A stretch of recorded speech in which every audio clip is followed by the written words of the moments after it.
Hello student, आइए पढ़ते हैं कक्षा 7 से क्लास 7 से चैप्टर 9। चैप्टर का नाम है चिड़िया की बच्ची, जिसके लेखक हैं जैनेंद्र कुमार। इस पाठ के माध्यम से आज़ादी के महत्व को बताते हुए लेखक आज़ादी के भावों और अनुभवों को व्यक्त करने का प्रयास किया है कि मानव हो या पशु पक्षी हो, उनके जीवन में आज़ादी यानी स्वतंत्रता कितना महत्व रखती है। माधव दास ने अपनी संगमरमर की नई कोठी बनवाई है। उसके सामने बहुत सुहावना बगीचा भी लगवाया है। उनको कला से बहुत प्रेम है, धन की कमी नहीं है और कोई व्यसन छू नहीं गया। व्यसन अर्थात बुरी आदतें। सुंदर अभिरुचि के आदमी हैं। फूल पौधे, रकाबियों और हौजों में लगे फव्वारों से छलकता हुआ पानी उन्हें बहुत अच्छा लगता है। समय भी उनके पास काफ़ी है। शाम को जब दिन की गर्मी ढल जाती है और आसमान कई रंगों का हो जाता है, तब कोठी के बाहर चबूतरे पर तख्त अर्थात चौकी डालकर मसनद, एक प्रकार का तकिया, के सहारे वह गलीचे पर बैठते हैं और प्रकृति की छटा निहारते हैं। प्रकृति की छटा निहारना अर्थात प्राकृतिक वातावरण का आनंद लेना। अपने कोठी के सामने जो कि उन्होंने बाग बगीचे को लगवाया है, जैसा कि आपको यहाँ पर चित्र में दिख रहा है। इनमें मानो उनके मन को तृप्ति मिलती है। तृप्ति अर्थात संतोष। मित्र हुए तो उनके विनोद चर्चा करते हैं, यानी बात, हंसी मजाक। नहीं तो पास रखे हुए फर्शी हुक्के की सटक को मुंह में लिए ख्याल ही ख्याल में संध्या को स्वप्न की भांति गुजार देते हैं। यानी शाम के समय कोई मित्र मिल गया तो उनसे बात विवाद होता है, बातचीत होती है, और अगर कोई नहीं मिला तो शाम के समय को एक स्वप्न समझ करके ही वो बैठे बैठे ही गुजार देते हैं। आज कुछ कुछ बादल थे, घटा गहरी नहीं थी। धूप का प्रकाश उनमें से छन छन कर आ रहा था। माधव दास मसनद के सहारे बैठे थे। उन्हें ज़िंदगी में क्या स्वाद नहीं मिला है, पर जी भरकर भी कुछ खाली रह सा गया है। अर्थात जीवन में समस्त सुख सुविधाओं से आनंदित होते हुए भी माधव दास यहाँ पर अपने आप को कुछ न कुछ खालीपन महसूस करते हैं। उस दिन संध्या समय उनके देखते देखते सामने ही गुलाब की डाली पर एक चिड़िया आन बैठी अर्थात आकर बैठी। चिड़िया बहुत सुंदर थी। उसकी गर्दन लाल थी और गुलाबी होते होते किनारों पर ज़रा ज़रा नीली पड़ रही थी। पंख ऊपर से चमकदार स्याह थे। उनका नन्हा सा सिर तो बहुत प्यारा लगता था और शरीर पर चित्र विचित्र चित्रकारी थी, अर्थात वह चिड़िया जैसे रंग बिरंगी थी। चिड़िया को मानो माधव दास की सत्ता पर कुछ पता नहीं था और मानो तनिक देर का आराम भी उसे नहीं चाहिए था। कभी पर हिलाती थी, कभी फुदकती थी। वह खूब खुश मालूम होती थी। अपनी नन्ही सी चोंच से प्यारी प्यारी आवाज़ निकाल रही थी। माधव दास की सत्ता से यहाँ पर तात्पर्य है कि उस चिड़िया को यह आभास नहीं था कि यहाँ पर किसका राज्य चलता है, और वह बिल्कुल स्वतंत्र और आनंद से उस बाग में यहाँ वहाँ फुदकती और मीठी मीठी आवाज़ निकालती थी। माधव दास को वह चिड़िया बड़ी मनमानी लगी, अर्थात अपने मन की बिल्कुल स्वच्छंद। उसकी स्वच्छंदता बड़ी प्यारी जान पड़ती थी। कुछ देर तक वह उस चिड़िया का इस डाल से उस डाल थिरकना देखते रहे। इस समय वह अपना बहुत कुछ भूल गए। उन्होंने बस चिड़िया से कहा, आओ, तुम बड़ी अच्छी आई। यह बगीचा तुम लोगों के बिना सूना लगता है। सुनो चिड़िया, तुम खुशी से यह समझो कि यह बगीचा मैंने तुम्हारे लिए ही बनवाया है। तुम बेखटके यहाँ आया करो। बेखटके अर्थात बिना झिझक के, ऐसा माधव दास ने चिड़िया से कहा। चिड़िया पहले तो असावधान रही। असावधान अर्थात बिल्कुल स्वतंत्रता से, असावधानी से उस बाग बगीचे में इधर उधर घूमती फिरती रही। फिर जानकर कि बात उसकी की जा रही है, वह एकाएक तो घबराई, फिर संकोच को जीत कर बोली, मुझे मालूम नहीं था कि यह बगीचा आपका है। मैं अभी चली जाती हूँ। पल भर सांस लेने मैं यहाँ टिक गई थी। सांस लेने अर्थात थोड़ा आराम करने के लिए। माधव दास ने कहा, हाँ, बगीचा तो मेरा है, यह संगमरमर की कोठी भी मेरी है, लेकिन इस सब को तुम अपना ही समझ सकती हो। सब कुछ तुम्हारा है। तुम कैसी भोली हो, कैसी प्यारी हो। आओ, जाओ नहीं, बैठो, मेरा मन तुमसे बहुत खुश होता है। माधव दास प्राकृतिक में इतने तल्लीन थे कि उन्हें उस चिड़िया का अपने बाग बगीचों में आना इतना प्यारा लगा कि वो अपना सब कुछ उस चिड़िया के ऊपर न्यौछावर कर देना चाहते थे। चिड़िया बहुत कुछ सकुचा गई। उसे बोध हुआ अर्थात ज्ञान हुआ कि वह उससे गलती तो नहीं हुई कि वह यहाँ बैठ गई। उसका थिरकना रुक गया। भयभीत सी वह बोली, मैं थककर यहाँ बैठ गई थी, अभी मैं चली जाऊंगी। बगीचा आपका है, मुझे माफ़ करें। चिड़िया हड़बड़ाई और हड़बड़ाहट में आकर के उसने माधवदास से ऐसा कहा। फिर माधवदास ने कहा, मेरी भोली चिड़िया, तुम्हें देखकर मेरा चित्त प्रफुल्लित हुआ अर्थात मेरा मन अत्यंत प्रसन्नचित हुआ, गदगद हुआ। मेरा महल भी सूना है, वहाँ कोई भी चहचहाता नहीं। मैं तुम्हें देखकर मेरी रागिनियों का जी बहलेगा, अर्थात तुम्हें देख करके मेरे अंदर जो गीत की स्फुटन है वो फूट करके बाहर आएगी और मेरे मन को अच्छा लगेगा। तुम कैसी प्यारी हो, यहाँ ही तुम क्यों न रहो। चिड़िया बोली, मैं माँ के पास जा रही हूँ। सूरज की धूप खाने और हवा से खेलने और फूलों से बात करने मैं ज़रा घर से उड़ आई थी। अब सांझ हो गई और माँ के पास जा रही हूँ। अभी अभी मैं चली जा रही हूँ, आप सोच न करें। चिड़िया को ऐसा महसूस हुआ कि जैसे इनके बाग में मैं आकर के बैठ गई तो इन्हें अच्छा नहीं लगा, परंतु माधवदास उस चिड़िया के ऊपर मोहित होते जा रहे थे। माधवदास ने कहा, प्यारी चिड़िया, पगली मत बनो। देखो तुम्हारे चारों तरफ कैसे बहार हैं। देखो वह पानी खेल रहा है, उधर गुलाब हंस रहा है। भीतर महल में चलो, जाने क्या क्या न पाओगी। मेरा दिल वीरान है अर्थात सूना है। यहाँ सब हंसी सुनने को मिलती है। मेरे पास बहुत सा सोना मोती है। सोने का एक बहुत सुंदर घर मैं तुम्हें बना दूंगा, मोतियों की झालर जिसमें लटकेगी। तुम मुझे खुश रखना और मैं तुम्हें क्या चाहिए, ऐसा यहाँ पर माधवदास ने उस चिड़िया के सामने प्रस्ताव रखा। माँ के पास बताओ क्या है। तुम यहाँ सुख से रहो मेरी भोली गुड़िया। ऐसा उसने चिड़िया के ऊपर अपने मंत्रों का जाल डालते हुए उसे लालच देने का प्रयास किया। चिड़िया इन बातों से बहुत डर गई। वह बोली, मैं भटक कर तनिक आराम के लिए इस डाली पर रुक गई थी। अब भूल कर भी ऐसी गलती नहीं होगी। मैं अभी यहाँ से उड़ी जा रही हूँ। तुम्हारी बातें मेरी समझ में नहीं आती। मेरी माँ के घोंसले के बाहर बहुतेरी सुनहरी धूप बिखरी पड़ी है, अर्थात बहुत सारी सुनहरी भीनी भीनी धूप फैली हुई है। मुझे और क्या करना है। 2 दाने माँ ला देती है और जब मैं पर खोलकर बाहर आती हूँ तो माँ मेरी बाट देखती है। चिड़िया कहती है माधवदास जी से कि जो बातें आप कर रहे हैं कि सोने का चांदी का आपका महल है, इतना सब कुछ आप मुझे देंगे, परंतु ये सारी बातें मुझे बिल्कुल भी समझ में नहीं आ रही हैं।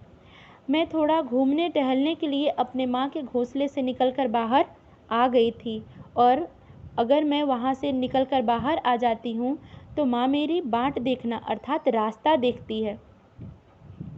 मुझे तुम और कुछ मत समझो, मैं अपनी माँ की हूँ। यहाँ पर चिड़िया कहती है कि आप मुझे अपने पास नहीं रख सकते, मैं सिर्फ अपने माँ के लिए बनी हूँ। माधवदास ने कहा, भोली चिड़िया, तुम कहाँ रहती हो।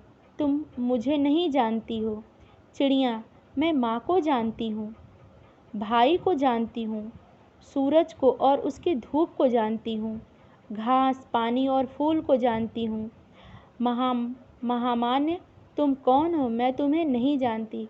चिड़िया जो है वो प्रकृति के समस्त चीज़ों को बताती है कि मैं सबको जानती हूँ, परंतु हे मान्यवर, हे माननीय, मैं तुम्हें नहीं जानती, तुम कौन हो।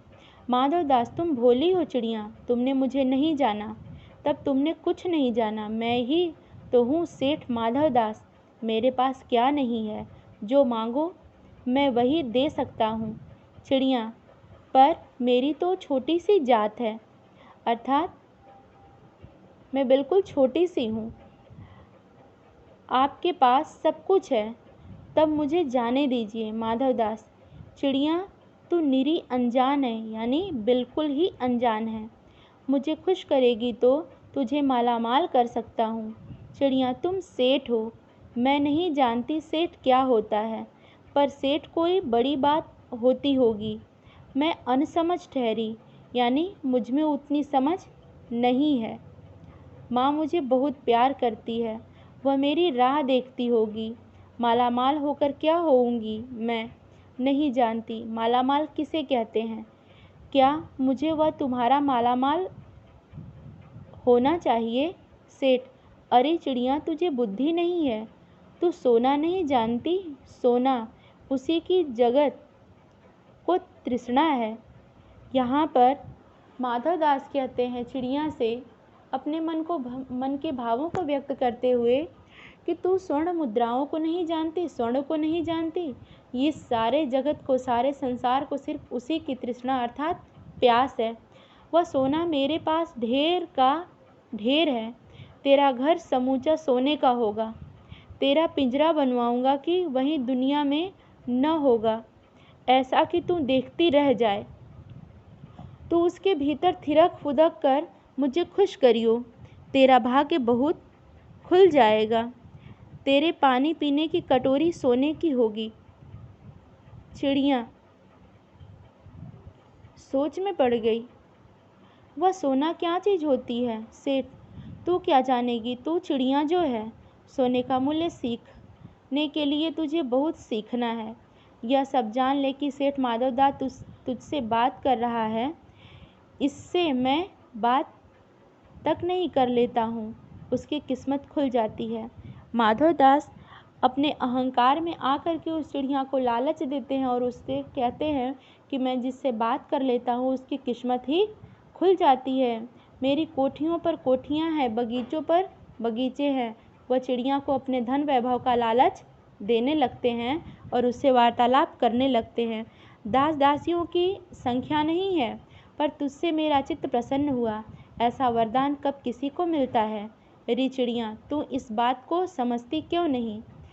यहाँ पर माधवदास को ऐसा प्रतीत हो रहा है कि जैसे उस चिड़िया की स्वतंत्रता को छीन लेने के बाद और उसे पिंजरे में बंद कर देने के बाद वह उसे कोई वरदान दे रहे हैं, परंतु माधवदास को यह नहीं पता कि जीवन में पशु पक्षी हो या मानव हो, उसके लिए स्वतंत्रता ही सबसे बड़ा वरदान होता है।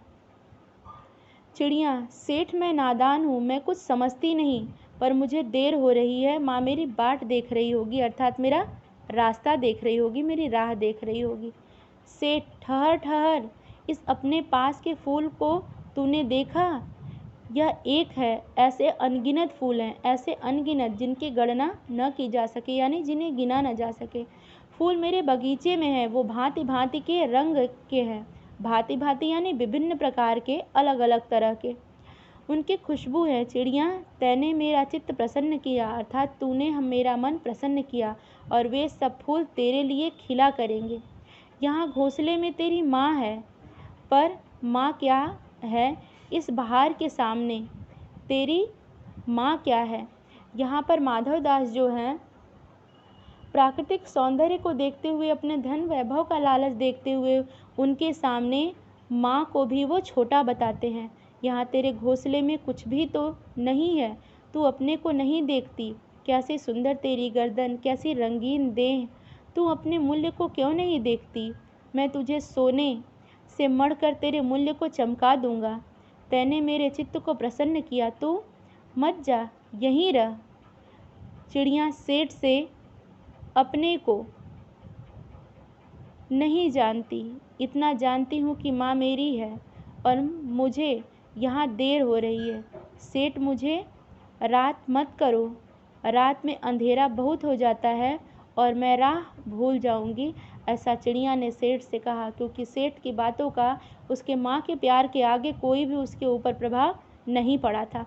सेठ ने कहा, अच्छा चिड़िया जाती है तो जाओ, पर इस बगीचों को अपना ही समझो, तुम बड़ी सुंदर हो। यह कहने के साथ ही सेठ ने एक बटन दबा दिया। उसके बटन दबाने से दूर कोठी के अंदर आवाज़ हुई, जिसे सुनकर एक दास झटपट भागकर बाहर आया।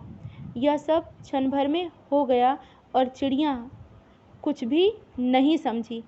सेठ कहते हैं, तुम अभी माँ के पास जाओ, माँ बाट देखती होगी, पर कल आओगी ना? कल आना, परसों आना, रोज आना।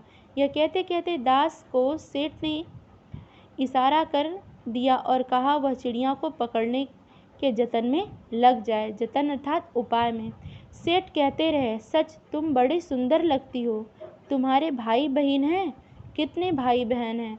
अर्थात यहाँ पर चिड़िया की बच्ची को पकड़ने के लिए सेठ उसे अपने बातों में उलझाए रहता है, जैसा कि चित्र में यहाँ पर आपको दिख रहा है।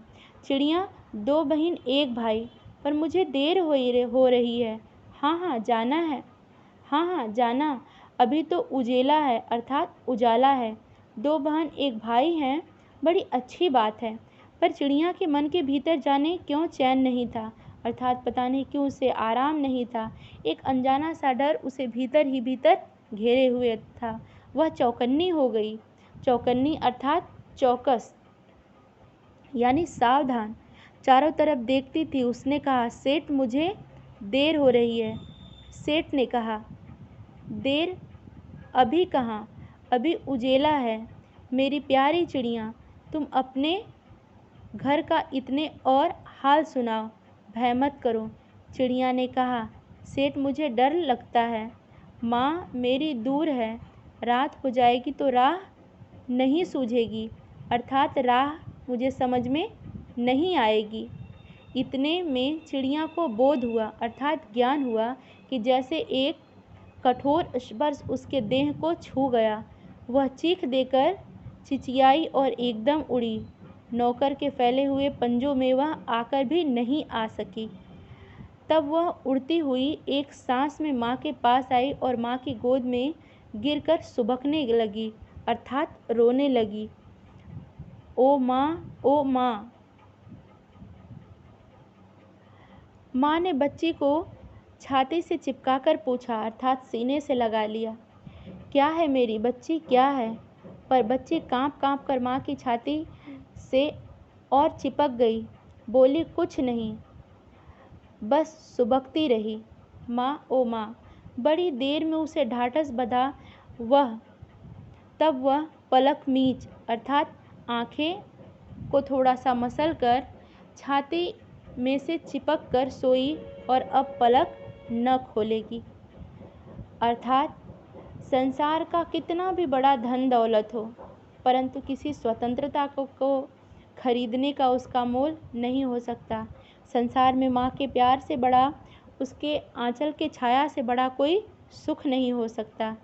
तो आशा है स्टूडेंट आपको ये चैप्टर समझ में आया होगा। इसके लेखक है जैनेंद्र कुमार। तो धन्यवाद।